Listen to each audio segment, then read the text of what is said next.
कभी सोचा है कि भक्ति यानी किसी के प्रति गहरा समर्पण और ये जो पूरा ब्रह्मांड है, इसके बीच क्या कोई कनेक्शन हो सकता है?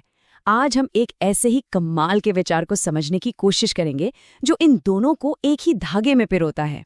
हम सबने हनुमान जी की वो तस्वीर या कहानी जरूर सुनी होगी जिसमें वो अपनी छाती चीर कर दिखाते हैं और अंदर श्री राम और सीता दिखाई देते हैं। उनके दिल के ठीक बीच में भक्ति का एक बिंदु था। बस इसी एक बिंदु को याद रखिएगा, क्योंकि इस दर्शन के हिसाब से यही वो चीज है जहां से सब कुछ शुरू हुआ। तो बात यह है कि भक्ति सिर्फ एक पर्सनल फीलिंग नहीं है, बल्कि एक कॉस्मिक एनर्जी, एक ब्रह्मांडीय शक्ति है। आइए समझते हैं कि ये विचार इसे कैसे देखता है। इस नजरिए से भक्ति वो असल एनर्जी है जो मैटर यानी पदार्थ और स्पेस यानी अंतरिक्ष को आपस में जोड़कर रखती है। मतलब ये सिर्फ एक धार्मिक भावना नहीं, बल्कि एक फंडामेंटल फोर्स है जिसके बिना शायद ये यूनिवर्स होता ही नहीं। देखिए, हमारा ब्रह्मांड दो ही चीजों से बना है ना? एक है पदार्थ यानी तारे, ग्रह, हम, आप, सब कुछ, और दूसरा है अंतरिक्ष यानी वो खाली जगह जहां ये सब कुछ मौजूद है।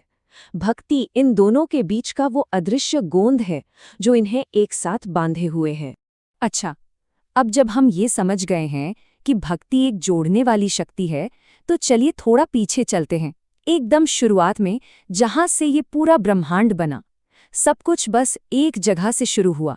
बिग बैंग से भी पहले ये पूरा का पूरा ब्रह्मांड एक छोटे से चमकते हुए बिंदु में सिमटा हुआ था। लेकिन ये बिंदु खाली नहीं था, इसमें जबरदस्त ऊर्जा भरी हुई थी। और कमाल की बात यह है कि इस दर्शन के अनुसार इसी बिंदु के अंदर भक्ति की वो कॉस्मिक एनर्जी मौजूद थी। यही वो शक्ति थी जिसमें धमाका हुआ और बिग बैंग के बाद हमारा पूरा यूनिवर्स बना। और ये सिर्फ एक बार का धमाका नहीं था, यही एनर्जी आज भी काम कर रही है। सूरज, चांद, सारे ग्रहों को उनकी जगह पर घुमा रही है और कह सकते हैं कि पूरे ब्रह्मांड को एक प्यार के धागे में बांध कर रखा हुआ है। तो अब वापस आते हैं हनुमान जी की उस कहानी पर, क्योंकि अब हमें पता है कि ये सिर्फ एक कहानी नहीं, बल्कि हमारी असलियत को समझने का एक बहुत ही गहरा तरीका है।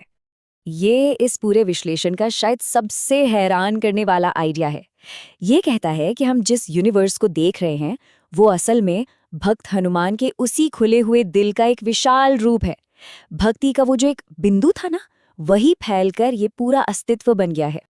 और इसी आइडिया से ये भी समझ आता है कि हनुमान जी अपना रूप कैसे बदल लेते थे।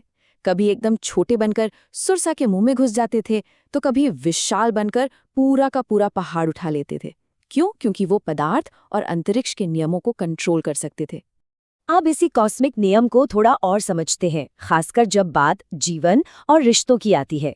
यहाँ एक के होने के लिए दो का होना जरूरी हो जाता है। इसे कहते हैं द्वैत का सिद्धांत, यानी डुअलिटी। शिव शब्द को ही देखिए, इसमें शव है यानी मैटर और ई की मात्रा है जो शक्ति या एनर्जी को दिखाती है।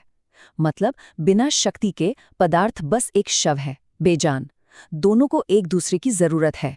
और ये जो जोड़ी का पैटर्न है ना, ये हर लेवल पर दिखता है।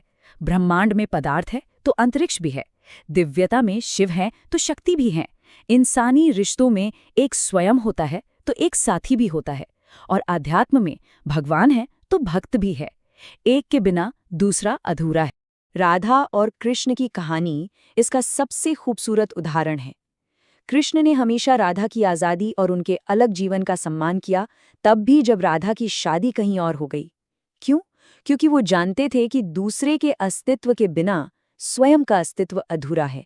यही जीवन का नियम है। इसका मतलब ये हुआ कि जो हम कहते हैं ना, जियो और जीने दो, ये सिर्फ एक अच्छी सामाजिक बात नहीं है, ये तो यूनिवर्स का एक फंडामेंटल नियम है। दूसरे के अस्तित्व को सम्मान देना जरूरी है। तो आखिरी में बात बस इतनी सी है, अस्तित्व का नियम ही निर्भरता है। एक को बनाने के लिए हमेशा दो चाहिए।